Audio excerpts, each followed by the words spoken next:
Bonjour à toutes et à tous et bienvenue dans Entre elles. Je m'appelle Tombani Kouloufoua et j'ai décidé de lancer ce podcast pour partager avec vous des profils et des itinéraires de femmes du monde. Dans ce podcast, vous écouterez des femmes donc parler entre elles avec bienveillance et empathie de leurs histoires personnelles et de leur parcours professionnel. J'espère que ces femmes vous inspireront par leur passion et leur implication dans leurs projets, où qu'elles soient dans le monde. Dans ce deuxième épisode, Entre elles reçoit Fabienne Aurélien. Fabienne est la fondatrice et CEO de la web agency Pépite Digital. Vous allez l'entendre, Fabienne est une passionnée des nouvelles technologies et une créatrice de contenus digitaux par le biais de l'illustration. Pour la petite histoire, Fabienne occupe une place particulière dans l'aventure d'Entre elles, puisque c'est elle qui a réalisé le logo du podcast. Je la reçois dans le cadre de la sortie de son livre « Ta vie ne sera plus jamais la même », à paraître le 15 octobre et déjà disponible en pré-vente auprès des grandes et petites enseignes. Voici notre conversation enregistrée à distance entre Londres et Rouen. Bonjour Fabienne. Bonjour Tombani. Alors je suis ravie de t'accueillir dans ce podcast. Commençons par ton enfance. Donc tu es née en Haïti et tu as grandi en région parisienne, c'est bien ça ? Oui, c'est ça. Je suis née en Haïti et je suis arrivée en France à l'âge de 5 ans. Et j'ai fait toute mon enfance en région parisienne. Et quand tu arrives au terme de tes études secondaires, quelles étaient tes aspirations ? Est-ce que tu savais déjà un peu ce que tu voulais faire ou pas vraiment ?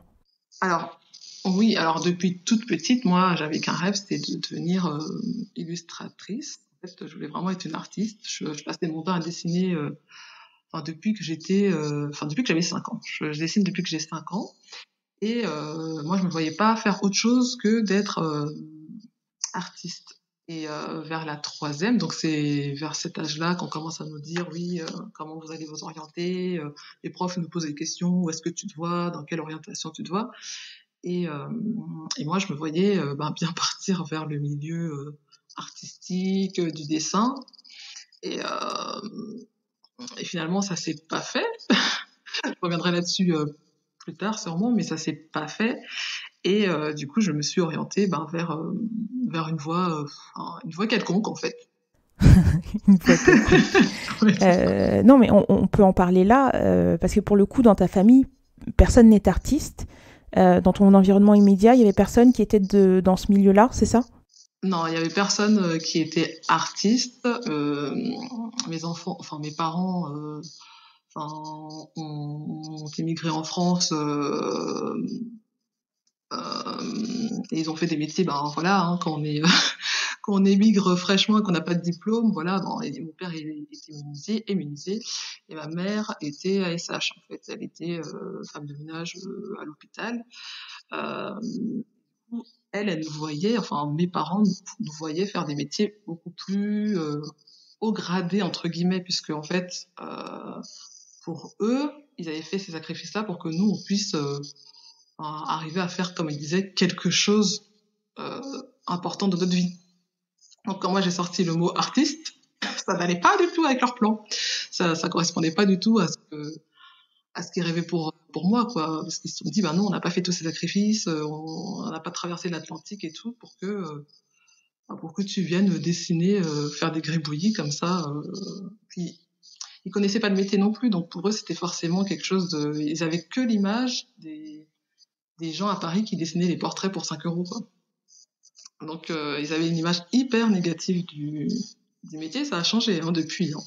Ça a bien changé, mais à l'époque ils n'avaient pas du tout une image positive de ça. Donc pour eux c'était un peu déshonorant en fait que leur fille veuille faire ce métier-là, alors que pour eux ils avaient fait tous les sacrifices nécessaires pour que je fasse autre chose, quoi, que je travaille dans un bureau, comme ils disaient, dans un bureau. C'était ça qui était important. Et en fait, donc toi, tu arrivais déjà à mettre des mots dessus, c'est-à-dire tu savais que ce que tu voulais faire, c'était être illustratrice, parce que finalement, le dessin, l'art, ça peut mener à plusieurs métiers.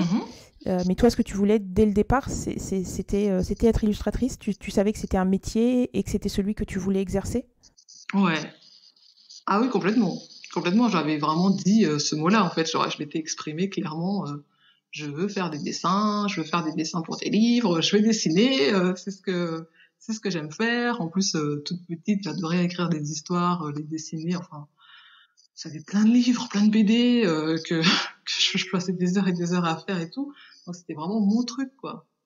J'étais vraiment dans ma bulle, j'étais partie dans ma bulle artistique très très jeune. Et du coup, je me suis exprimée clairement sur ce que je voulais faire, mais non, les parents ne le voyaient pas. Après, je comprends, hein, avec le temps, et étant moi-même maman, je comprends en fait, dans un sens, je trouvais ça injuste à l'époque, mais je peux comprendre leur inquiétude et tu sais voilà, c'est une manière, en fait, ils voulaient vraiment le meilleur pour nous, quoi. Après, ils l'ont peut-être fait de manière maladroite, ils ont peut-être pas, on n'a pas pu en discuter forcément parce que c'était non, non, ce sera pas ça, point barre. On n'a pas pu échanger par rapport à ça, mais dans un sens, je peux les comprendre en fait. Et donc cette voix que tu qualifies de quelconque, qu'est-ce que c'était alors? Qu'est-ce que tu as fait? Alors quand je dis quelconque, c'est pas que je diminue la voix, hein, pas du tout, du tout, du tout. C'est qu'à partir du moment où on m'a dit que c'était pas la peine de penser à un avenir dans l'illustration, à partir de là, je me suis dit, ben, je vais me mettre dans le premier truc qui vient, en fait, vraiment dans le premier truc qui vient. Je crois que mes copines s'étaient inscrites en droit, en UT juridique. Je me suis dit, ben, écoutez, vous êtes inscrites là, je vais m'inscrire pareil que vous, au moins on sera ensemble. Donc, j'ai commencé par faire un DUT, carrière juridique, en région parisienne. Et ensuite, j'ai enchaîné sur une licence en gestion ressources humaines, toujours en région parisienne, toujours avec les copines. Au moins, on s'amusait bien. Au moins, on rigolait bien. Et puis après, j'ai commencé à travailler dans le milieu bancaire. Très rapidement, j'ai trouvé un poste dans le milieu bancaire, en région parisienne au départ. Et là, le fait de commencer à travailler dans cet univers, est-ce que tu y trouvais une quelconque satisfaction ou pas du tout? Ben oui, juste la satisfaction financière en fait. Seulement ça. Alors au début, ça peut suffire, hein.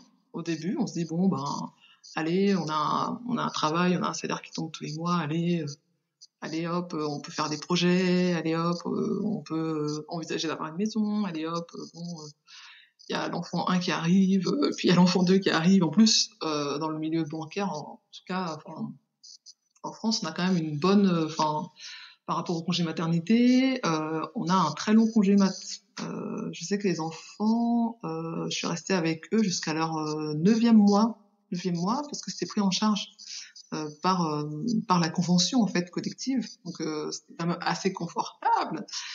Mais au bout d'un moment, on est rattrapé par nos aspirations premières, et au bout d'un moment, ça suffit plus en fait. On sent que il y a un truc qui cloche, quoi.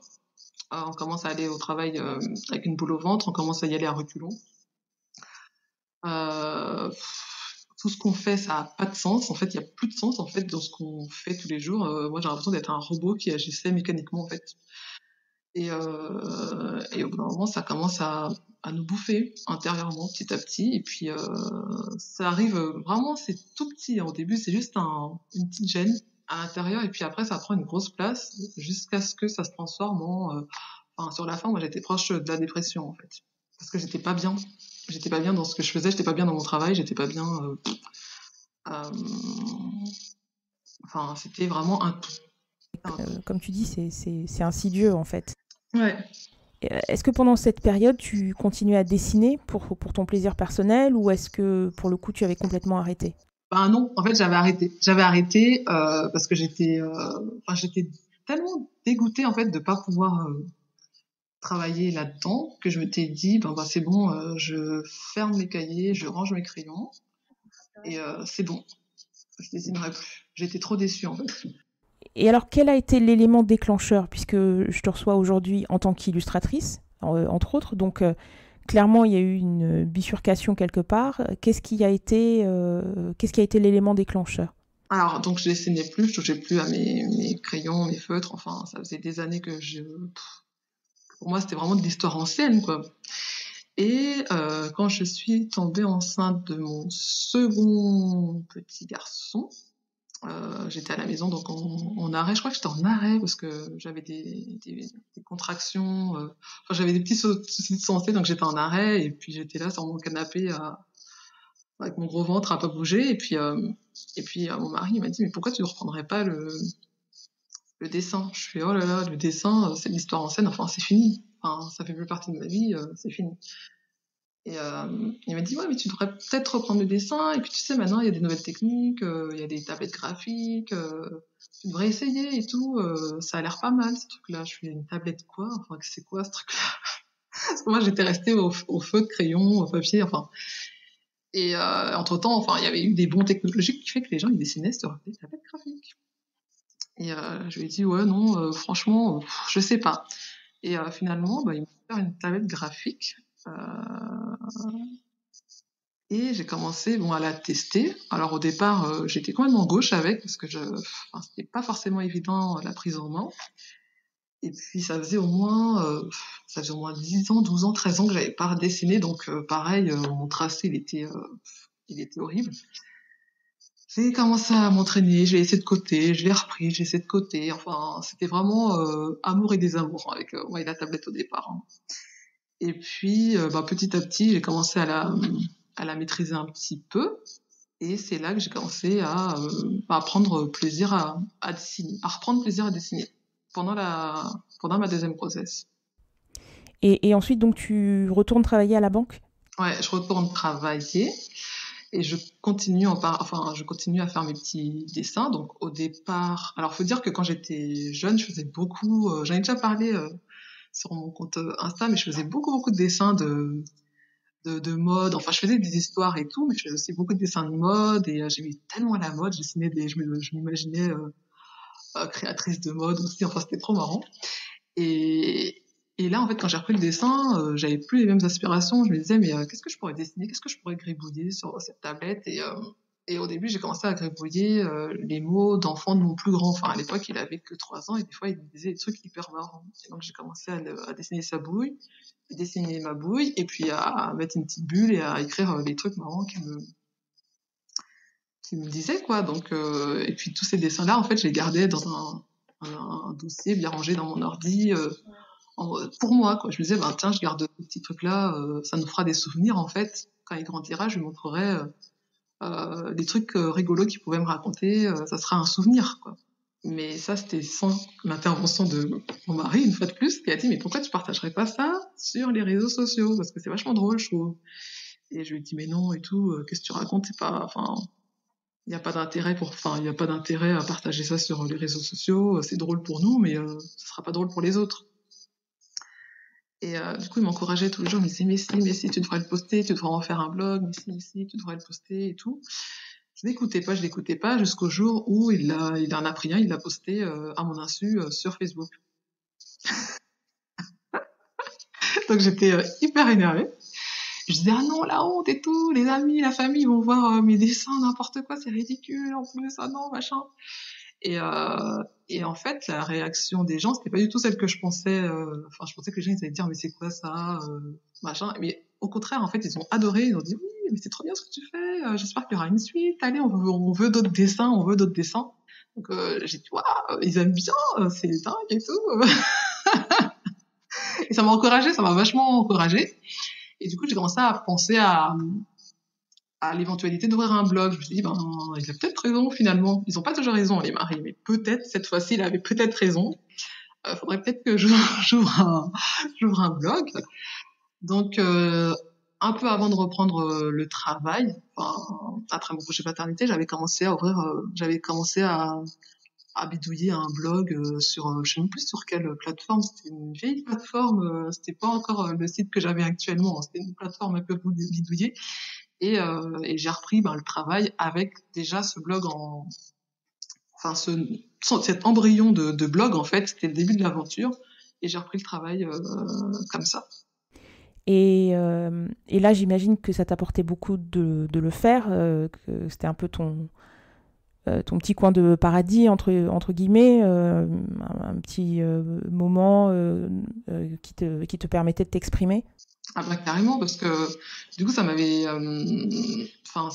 déjà permis de me réconcilier donc, avec le dessin. Parce que ça, j'étais vraiment fâchée avec. Enfin, j'étais pas fâchée, c'était tellement la frustration était tellement énorme que je m'étais dit, bon, autant ne plus jamais dessiner de ma vie, vu que je ne vais jamais en faire mon métier, autant mettre ça de côté une bonne fois pour toutes et ne plus y penser.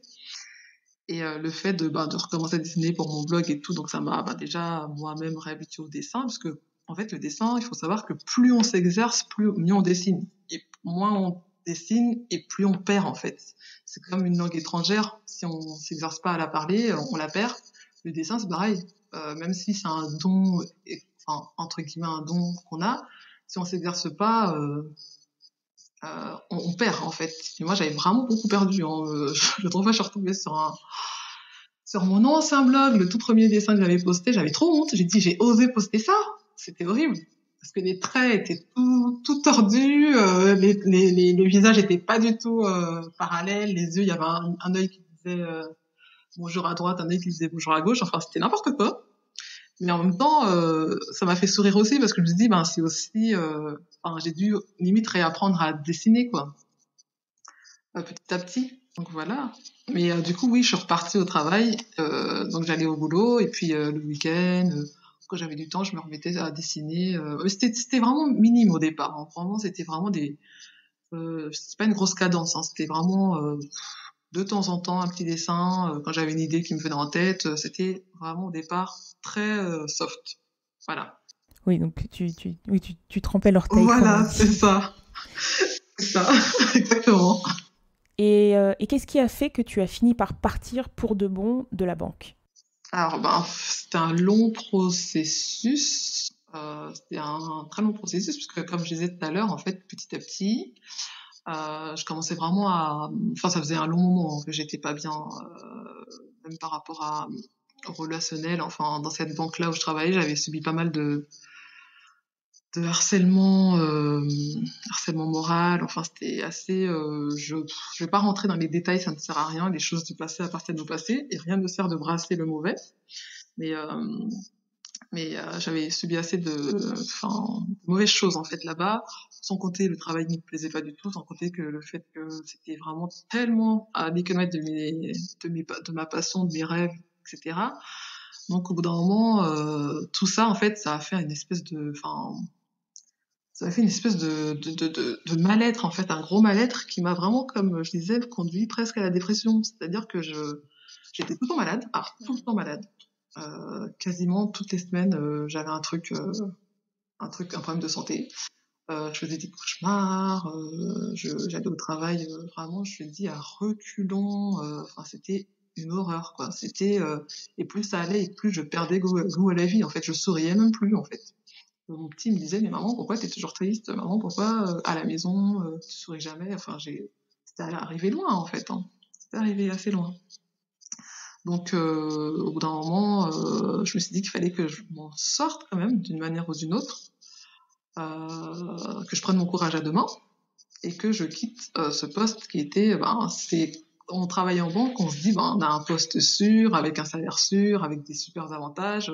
C'est quand même un confort qui est difficile de quitter, parce qu'on se dit, on sait ce qu'on quitte, on sait le confort qu'on quitte, même si c'est inconfortable, c'est un confort inconfortable. Je ne sais pas si ça se dit, mais c'était comme ça que je ressentais.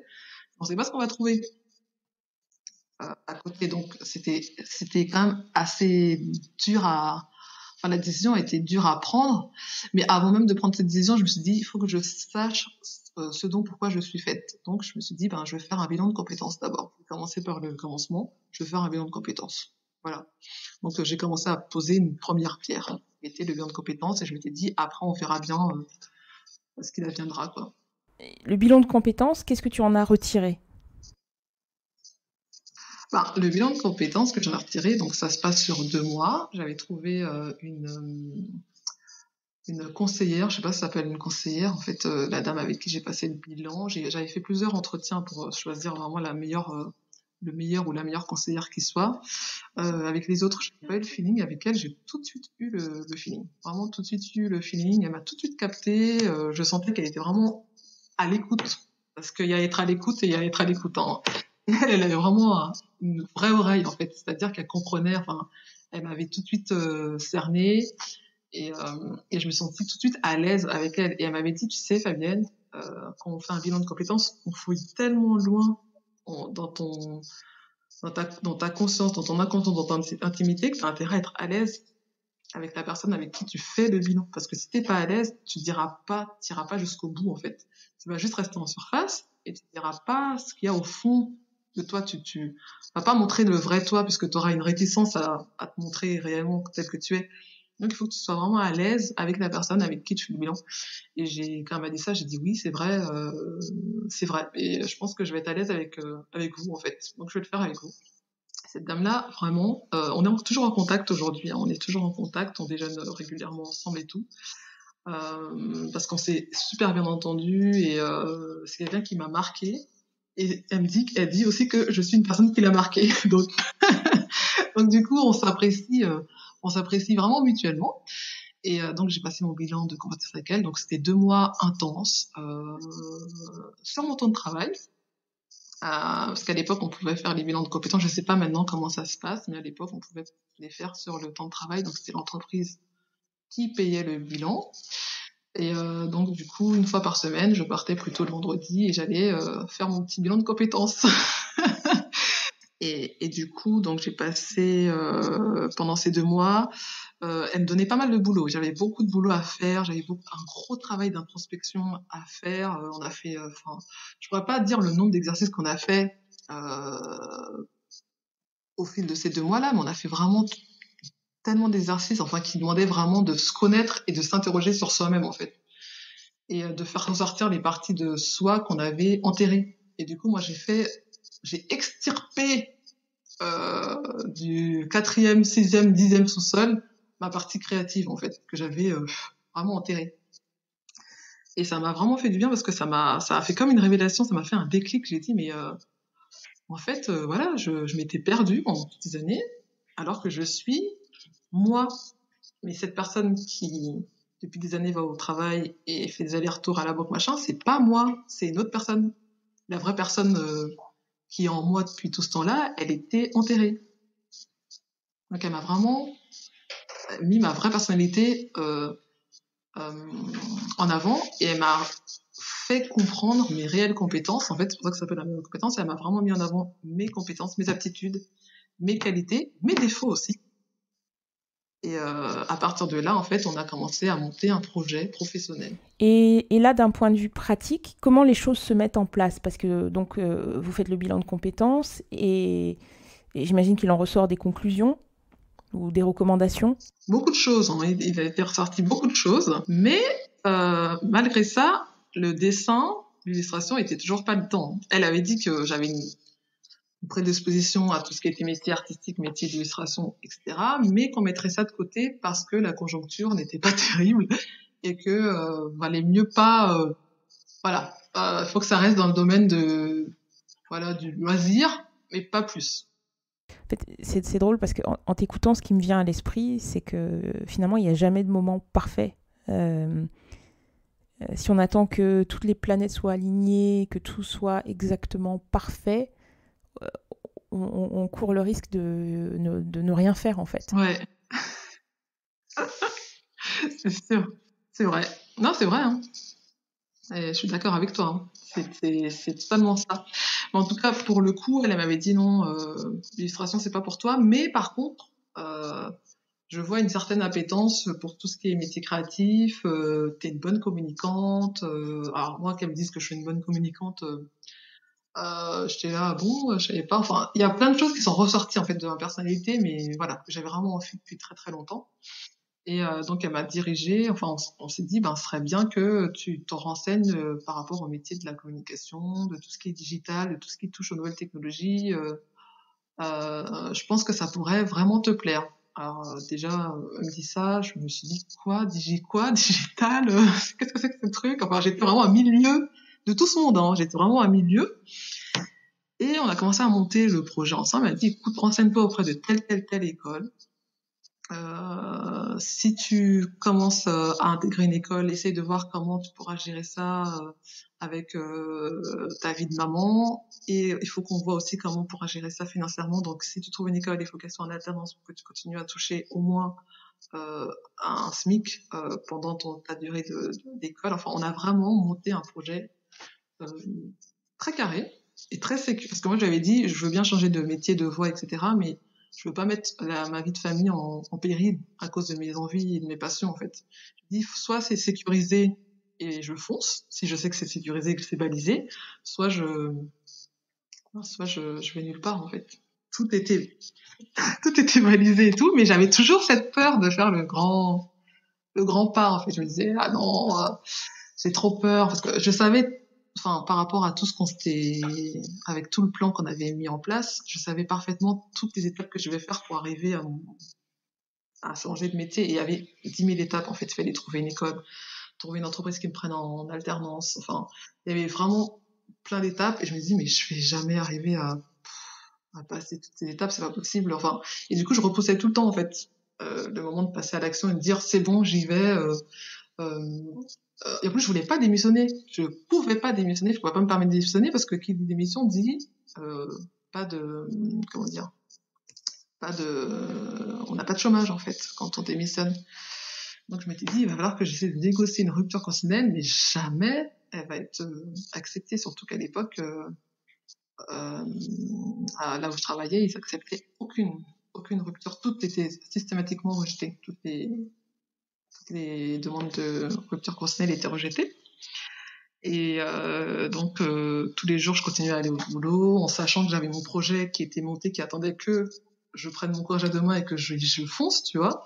Mais non, je continuais quand même à y aller. J'étais un peu dépitée, quoi. Je me disais, oui, il y a mon rêve qui est là au bout du chemin, mais il faut que je trouve encore le courage de sauter le pas. Et ce courage-là, ben, je l'ai eu c'est un malheur, un mal pour un bien, comme je dis. C'est qu'il y a un client qui m'a agressé un jour. J'ai eu une agression, en fait, physique de la part d'un client. Et il y a aucun de mes collègues qui a réagi. Ils sont tous allés se cacher. Ils sont tous restés derrière leur mur où ils ont fait comme s'ils n'entendaient pas, ils sont allés se cacher. Et moi, j'ai dû me débrouiller avec le client super agressif, enfin, qui me balançait des trucs à la figure et tout. Et suite à ça, j'ai eu un mois d'arrêt, en fait, parce que j'étais un peu traumatisée sur les bords. Et c'était l'élément déclencheur. Oh, waouh. Et j'espère que là, tu t'es dit, ça suffit. Ouais. Ouais, là, c'était bon. C'était la preuve qu'il fallait vraiment que j'arrête de repousser mon destin, entre guillemets.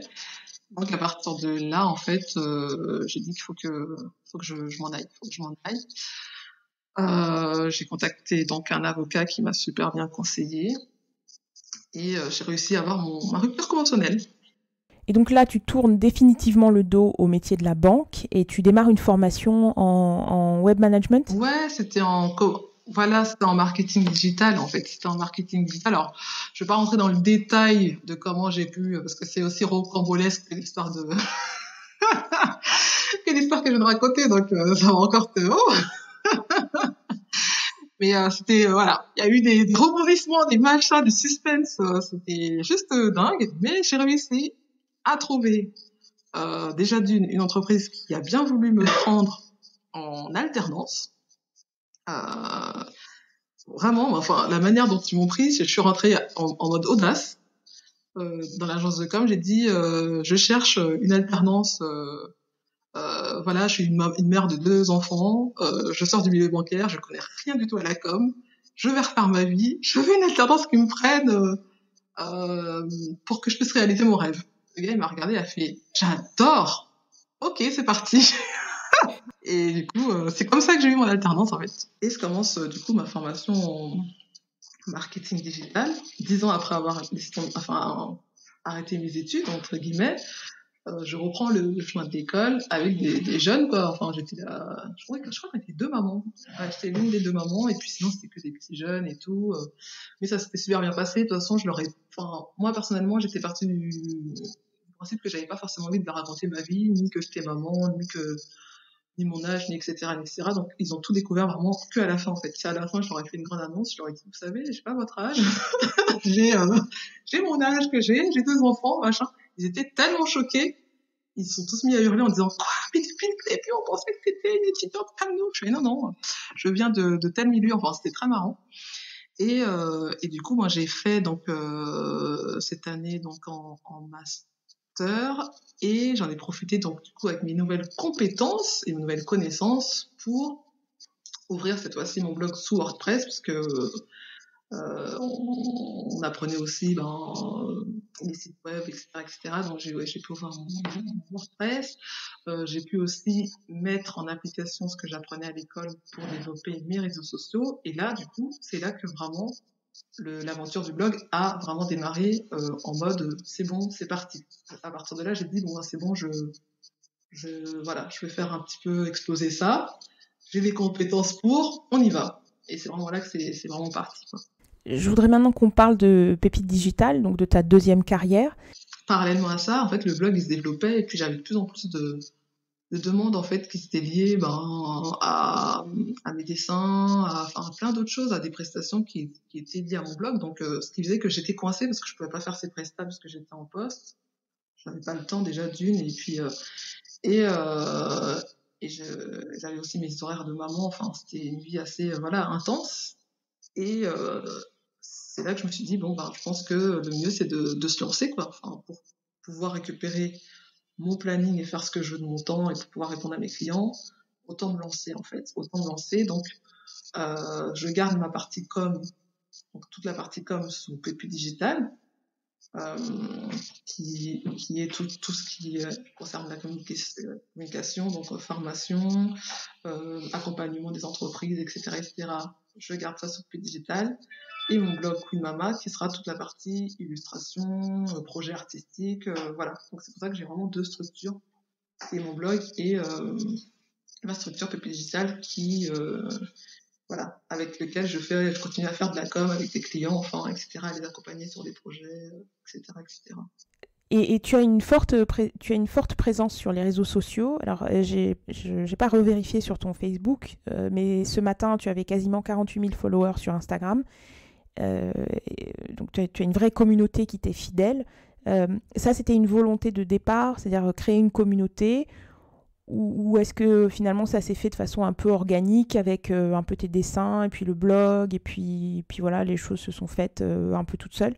Non, au début, ça se faisait vraiment tout seul, en fait. Quand j'ai lancé le blog, c'était vraiment de manière organique. Et très souvent, j'ai eu des coups de main par des grosses pages qui prenaient mes dessins et qui me citaient. C'est pour ça que j'aime bien que les gens me citent quand ils prennent mes dessins, parce que ça apporte aussi du flux, en fait. C'est-à-dire que si tu as une grosse page une grosse marque qui va prendre un dessin et qui fait juste poster le dessin, c'est bien, mais personne ne sait de qui est le dessin. Mais si quand la grosse marque poste ton dessin et dit allez voir la page de Queen Mama, un dessin issu de la page de Queen Mama, ou allez la soutenir ou quoi, là ça draine vachement de monde, en fait. Donc moi c'est pour ça que je dis tout le temps, ça me dérange pas qu'on emprunte mes dessins et qu'on me cite, c'est la moindre des choses. Il y a beaucoup de gens, de pages qui prennent les dessins sans me citer. Il y en a un qui efface carrément la signature Queen Mama et qui s'approprie le dessin, en fait. Oui, mais là c'est carrément du vol. C'est du vol. Donc il y a eu pas mal de gens qui ont drainé vers mes différents réseaux sociaux de cette manière-là tout au départ. Ensuite, quand j'ai fait mon master en communication digitale, là j'ai eu des mécanismes. En fait, les profs nous apprennent des mécanismes, comment augmenter sa communauté, comment poster. On nous a appris vraiment à gérer vraiment une communauté de A à Z. Donc à partir de là, c'était plus professionnel entre guillemets. Mais j'ai toujours voulu garder le côté peps, quoi, sans non plus me prendre la tête, mais avec les connaissances en communication qu'il y avait derrière, quoi. Donc ça m'a vachement aidé. Ouais, ça m'a vachement aidé dans un second temps. Tu l'as évoqué un peu tout à l'heure, mais je voulais élaborer un petit peu. Donc, ton blog, c'est queenmama.fr. Et aujourd'hui, tes illustrations, tu les diffuses toujours sur le blog ou uniquement sur les réseaux sociaux? Ah, je diffuse toujours. Je diffuse toujours. Des fois, je suis super à la bourre. Parce que c'est vrai que les réseaux sociaux, en fait, on voit tout de suite la réaction des gens. Enfin, c'est plus facile de poster sur Facebook, Instagram, hop, c'est en automatique. J'ai relié les deux comptes, donc quand je poste sur un, je poste sur l'autre aussi, que d'aller sur un blog, d'aller sur WordPress, de dire nouvel article, d'écrire son article. Enfin, c'est beaucoup plus long. Donc des fois, j'ai un peu de retard entre tout ce que j'ai posté sur les réseaux sociaux et sur le blog. Ça arrive un petit peu après, mais j'essaie quand même de garder mon site web à jour avec mes dessins, parce que c'est quand même important quand même d'avoir Google, en fait, le référencement Google et que mes images soient référencées sous Google et sous Pinterest aussi, parce que Pinterest, mine de rien, c'est magique aussi, ça draine énormément de gens. On sous-estime Pinterest. Mais bon, ça, c'est pas le, c'est pas le sujet, sinon je vais partir dans les trucs. Mais du coup, ça permet d'être aussi référencé sur, voilà, sur Google, quoi. Parce que si je reste que sur Instagram et Facebook, ben, on est un peu à leur merci, quoi. On est à la merci de l'algorithme, à la merci de... L'algorithme est toujours en train de changer, et puis si Facebook, ou si la page saute, ou si Facebook, pour X raison, enfin, nous enlève notre page, ou enfin, j'ai vu des pages se fermer comme ça du jour au lendemain, ben, on n'a plus rien, quoi. Donc c'est quand même bien d'avoir un site où tous mes dessins sont répertoriés, et où je suis référencée quand même sur Google, on peut me trouver, quoi. Parlons un peu du type de contenu que tu produis. Donc c'est très varié. Mais est-ce que tu peux donner quelques exemples de tes collaborations ou des projets, par exemple des choses que tu as produites par le passé ou sur lesquelles tu travailles? Bah, le contenu du blog, c'est très simple. C'est ma ligne éditoriale. Enfin, c'était la première ligne éditoriale, c'était ma vie de maman, en fait. C'était ma vie de maman. Je partageais au tout début, je partageais vraiment que mes anecdotes à moi. Et puis, de fil en aiguille et tout, quand les gens, ils ont commencé à m'envoyer leurs propres anecdotes, me dire, ah, moi, regarde ce qui m'est arrivé, machin, machin, machin. Je me dis, ben, tiens, ici, je rajoutais, d'autres bouilles. C'est pour ça que sur le blog, il y a plein de bouilles différentes, il y a plein de typologies de visages différents, parce que c'est pas que mes histoires, c'est des histoires qu'on me raconte, ou que j'entends, ou que j'ai lues, enfin, ou qu'on m'a envoyé en commentaire. Enfin, c'est vraiment une espèce de mélange, en fait, de ce que les mamans vivent en général. C'est vraiment ma ligne éditoriale actuelle, on va dire. Elle va évoluer. J'en dis pas plus, ça va évoluer, mais pour l'instant, voilà, c'était la ligne éditoriale du blog. Après, de manière plus professionnelle, on me demande, enfin, il y a pas mal de choses différentes que j'ai pu faire. Ça va enfin, ma première grosse mission, et c'était pas des moindres, vraiment ma première grosse mission, là où j'ai dit vraiment, je crois que je peux vraiment en vivre, en fait. Enfin, c'était vraiment qu'on m'a appelé, en fait, c'était la CAF de Paris qui ouvrait la première maison des parents à Paris il y a 3 ans, je crois, il y a 3 ans, ils ouvraient la première maison des parents à Paris, et ils ont dit, écoute, on adore tes dessins, ça représente vraiment bien la parentalité, on aimerait réaliser une exposition dans le quartier avec tes dessins sur des grands chevalets et tout, dans ce quartier-là. Euh, combien ça te coûterait? Donc j'ai dit, ah bon? On prendrait mes dessins, on payerait pour... Donc déjà, une grosse claque dans la figure, je me dis, mince, on peut vraiment en vivre.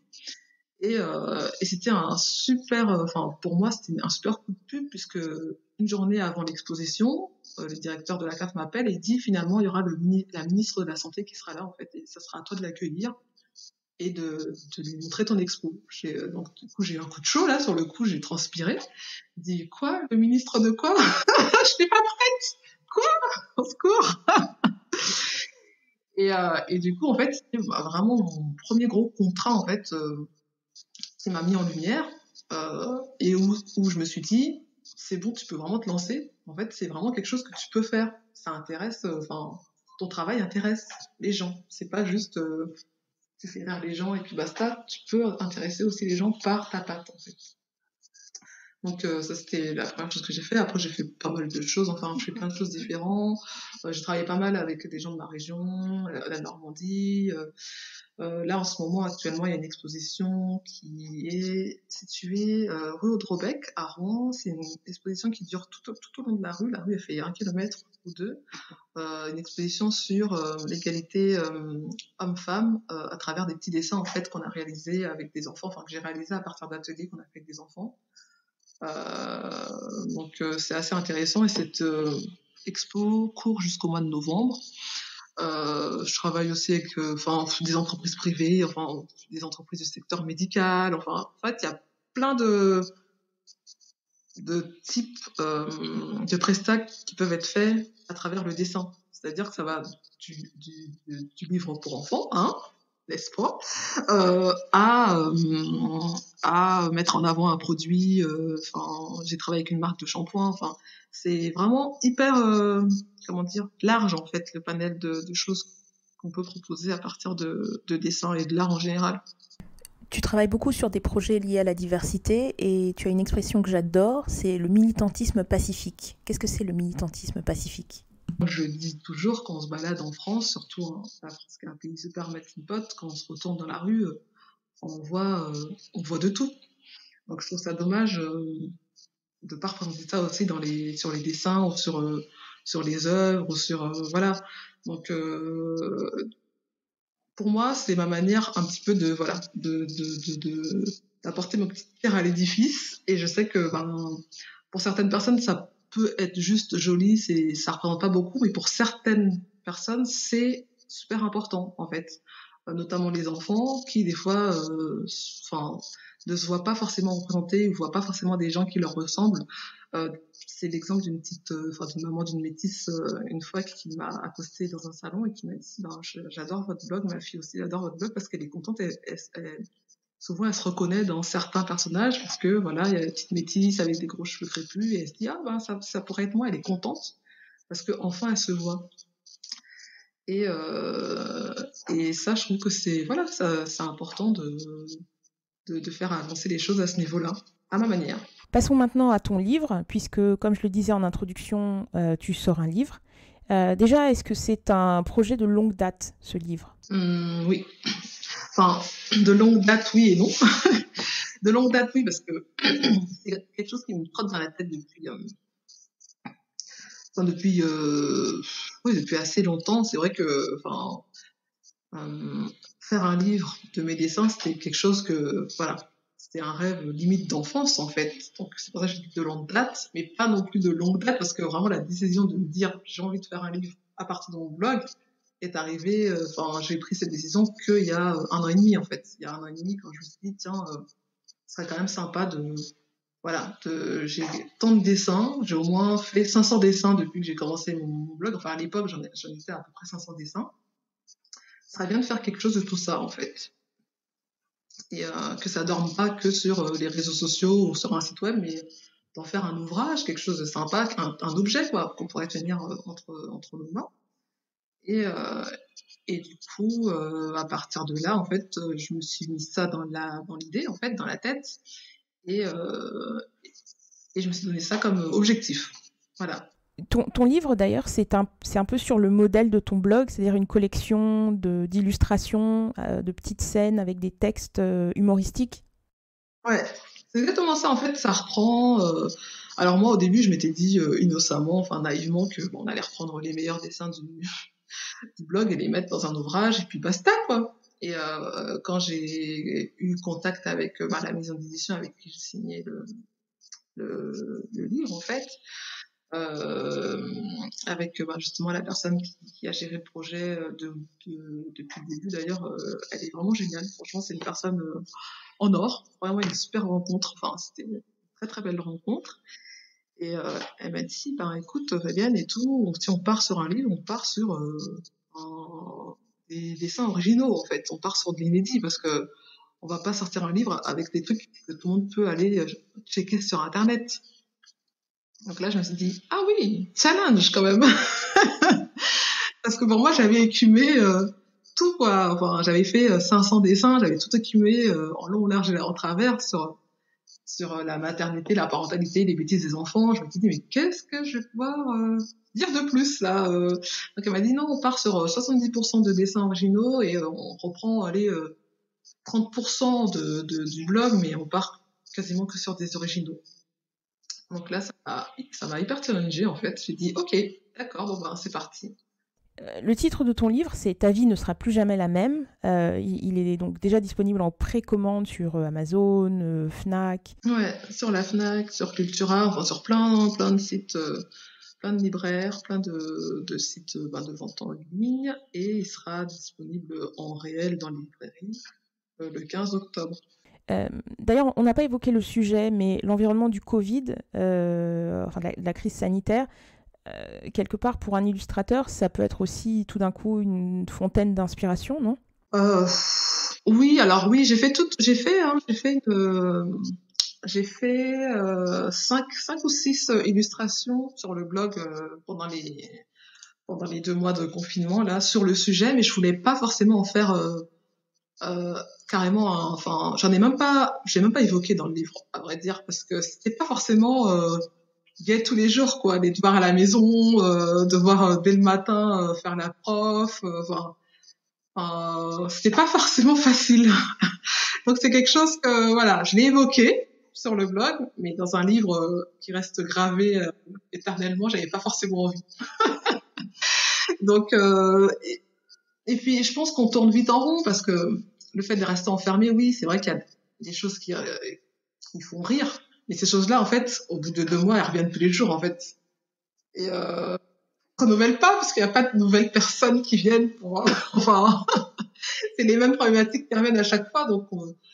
Alors que en fait, pour en revenir au livre, en fait, à partir du moment où on m'a dit, bah écoute, on part sur 70% d'illustration nouvelle, là, je me suis vraiment imprégnée. J'ai dit, ok, on part sur du neuf.